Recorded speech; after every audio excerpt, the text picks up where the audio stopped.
संपूर्ण देशभरात आखाती युद्धाचा परिणाम जो आहे तो पाहायला मिळतोय आणि याचाच परिणाम सध्या सिंधुदुर्ग जिल्ह्यातील कणकवलीमध्ये आपण पाहतोय।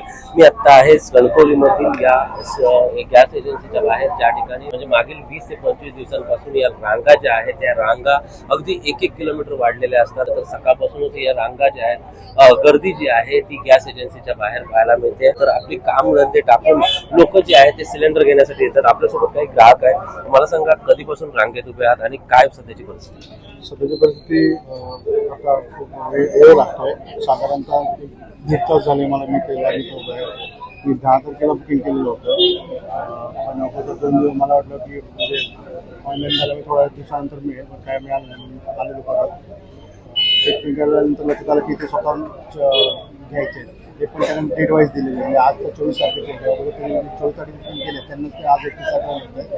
तर मी 10 तारखेला मला अगोदर माहिती मी 2दा येऊन सुद्धा गेलो, एकदा गॅस संपल्यानंतर परत मला रविवारी आलेलो होतो, सकाळी 9 वाजल्यापासून ते अजून काय संपलं। मात्र प्रशासनाकडून किंवा या एजन्सी मार्फत काही सूचना किंवा मेसेज काही येतात?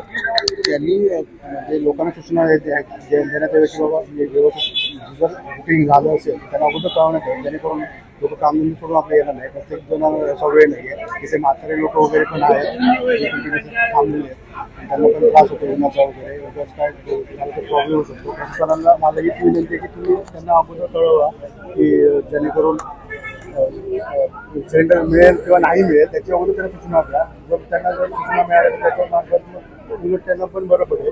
प्रशासनाने काही सूचना ज्या आहेत त्या दिल्या गेल्या पाहिजेत। मात्र या रांगा ज्या आहेत त्या वाढतानाच दिसत आहेत, कारण या ठिकाणी सकाळपासूनच जे ग्राहक आहेत ते ग्राहक सिलेंडर घेण्यासाठी आलेले पाहायला मिळत आहेत। मला सांगा कधी आलाय तुम्ही आणि या रांगेमध्ये आहेत आणि काय सूचना दिल्या जातात प्रशासनाकडून किंवा एजन्सीकडून? मी सकाळी 9 वाजल्यापासून खूप रांग आहे आणि सिलेंडर कमी प्रमाणात उपलब्ध आहे, त्यामुळे हा प्रॉब्लेम होत आहे। तर सरकारने लवकरात लवकर सिलेंडरची उपलब्ध करून द्यावी। तर सिलेंडरची उपलब्धता व्हावी, त्याचप्रमाणे सूचना देखील केल्या जाव्यात असं देखील म्हटलं जात आहे। कारण कधीपासून रांगेत आहात आणि सध्या वातावरणात बदल आहेत? मी 9 तारखेपासून त्यांना केव्हा कार्ड हे केलं, मुंबईतून माझा नंबर टाकला पोरग्याने 9 तारखेला नंबर टाकून नंतर माझी केवायसी झाली नाही, केवायसी करून घेतली तरी नंतर या म्हणून सांगितलं तरी हे झालं नाही। परत काल रविवारी आलं, यांच्याकडे गॅस नाही। प्रत्येक टायमाला यायचं म्हणजे गाडीला 50 रुपये खर्च आहे, त्याशिवाय आमचा धंदा कामधंदा टाकून राहायला लागतं। मात्र प्रशासनाने कोणती व्यवस्था केली पाहिजे असं आपल्याला वाटतं? माझी व्यवस्था म्हणजे आता उन्हात बघा किती गर्दी आहे, याला काहीतरी सोय करायला पाहिजे।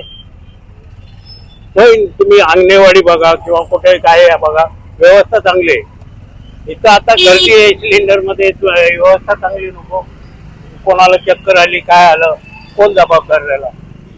तर निश्चितच जर पाहिलं तर गॅस एजन्सीची नियमावली आता 23 तारखेचं बुकिंग आहे, नियमांमध्ये जे बदल आहेत ते करावे। त्याचप्रमाणे सद्यस्थितीला सिलेंडर व्यवस्थित उपलब्ध झाले होत नसतील किंवा झाले नसतील तरी देखील त्याची व्यवस्था जी आहे ती मोबाईलद्वारे जे ॲपमध्ये आपले बुकिंग करतात त्यांना कुठेतरी मेसेज जावा आणि त्यामधून कुठेतरी त्यांना सिलेंडरची व्यवस्था व्हावी आणि त्याचं व्यवस्थापन जे आहे ते या मॅनेजमेंट गॅस एजन्सीकडून करावं अशी जी मागणी आहे ती या ठिकाणी ग्राहकांकडून केली जाते। व्हिडिओ जर्नलिस्ट विशाल रेवडेकर, मराठी, सिंधुदुर्ग।